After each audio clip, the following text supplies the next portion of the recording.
ಕಲ್ಲುಗಳ ನಡುವೆ ಮರೆಮಾಚಿಕೊಂಡಿರುವ ಒಂದು ಅದ್ಭುತ ನಗರ.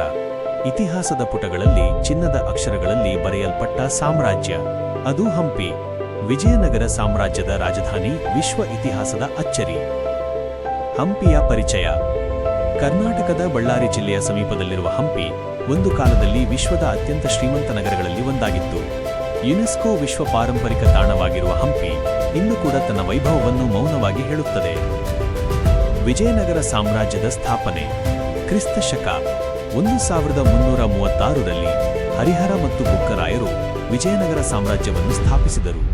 ಧರ್ಮ, ಸಂಸ್ಕೃತಿ ಮತ್ತು ಸ್ವಾಭಿಮಾನವನ್ನು ರಕ್ಷಿಸಲು ಈ ಸಾಮ್ರಾಜ್ಯ ಹುಟ್ಟಿತು.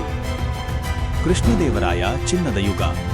ವಿಜಯನಗರ ಸಾಮ್ರಾಜ್ಯದ ಅತ್ಯಂತ ಪ್ರಸಿದ್ಧ ರಾಜ ಶ್ರೀ ಕೃಷ್ಣದೇವರಾಯ ಅವರ ಆಡಳಿತ ಕಾಲದಲ್ಲಿ ಹಂಪಿ ವ್ಯಾಪಾರ, ಕಲೆ, ಸಾಹಿತ್ಯ ಮತ್ತು ಸಂಸ್ಕೃತಿಯ ಕೇಂದ್ರವಾಗಿತ್ತು. ವಿದೇಶಿ ಪ್ರವಾಸಿಗರು ಹಂಪಿಯನ್ನು ಚಿನ್ನದ ನಗರ ಎಂದು ವರ್ಣಿಸಿದ್ದಾರೆ. ಹಂಪಿಯ ಅದ್ಭುತ ದೇವಾಲಯಗಳು. ಹಂಪಿಯ ಪ್ರತಿಯೊಂದು ಕಲ್ಲಿನಲ್ಲೂ ಒಂದು ಕಥೆ ಇದೆ. ವಿರೂಪಾಕ್ಷ ದೇವಸ್ಥಾನ ಇನ್ನೂ ಪೂಜೆಯಲ್ಲಿರುವ ದೇವಾಲಯ. ವಿಠ್ಠಲ ದೇವಸ್ಥಾನದ ಕಲ್ಲಿನ ರಥ ಭಾರತದ ಶಿಲ್ಪಕಲೆಯ ಶ್ರೇಷ್ಠ ಉದಾಹರಣೆ. ಇಲ್ಲಿನ ಸಂಗೀತ ಕಂಬಗಳು ಇಂದಿಗೂ ಜನರನ್ನು ಆಶ್ಚರ್ಯಗೊಳಿಸುತ್ತವೆ. ಹಂಪಿಯ ಮಾರುಕಟ್ಟೆಗಳು ಮತ್ತು ಜೀವನ.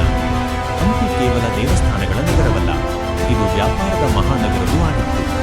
ವಜ್ರ, ಮುತ್ತು, ಬಟ್ಟೆ, ಮಸಾಲೆಗಳು, ಇಲ್ಲಿ ವ್ಯಾಪಾರ ಜೋರಾಗಿತ್ತು. ಜನಜೀವನ ಅತ್ಯಂತ ಸಂಭ್ರಮದಿಂದ ಕೂಡಿತ್ತು. ತಾಳಿಕೋಟೆ ಯುದ್ಧ ಮತ್ತು ಪತನ. ಕ್ರಿಸ್ತ ಶಕ 1565. ತಾಳಿಕೋಟೆಯ ಯುದ್ಧ. ಒಂದು ಯುದ್ಧ, ಒಂದು ತಪ್ಪು ಮತ್ತು ವಿಜಯನಗರ ಸಾಮ್ರಾಜ್ಯದ ಪತನ. ಹಂಪಿ ಧ್ವಂಸಗೊಂಡಿತು, ಆದರೆ ಅದರ ಆತ್ಮ ಇನ್ನೂ ಜೀವಂತವಾಗಿದೆ. ಇಂದಿನ ಹಂಪಿ ಜೀವಂತ ಇತಿಹಾಸ.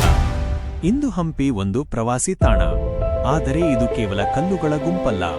ಇದು ನಮ್ಮ ಇತಿಹಾಸ, ನಮ್ಮ ಹೆಮ್ಮೆ. ಪ್ರತಿಯೊಬ್ಬ ಭಾರತೀಯನೂ ಒಮ್ಮೆ ಹಂಪಿಯನ್ನು ನೋಡಲೇಬೇಕು. ಸಾಮ್ರಾಜ್ಯಗಳು ಕುಸಿಯಬಹುದು, ಆದರೆ ಇತಿಹಾಸ ಎಂದಿಗೂ ಸಾಯುವುದಿಲ್ಲ.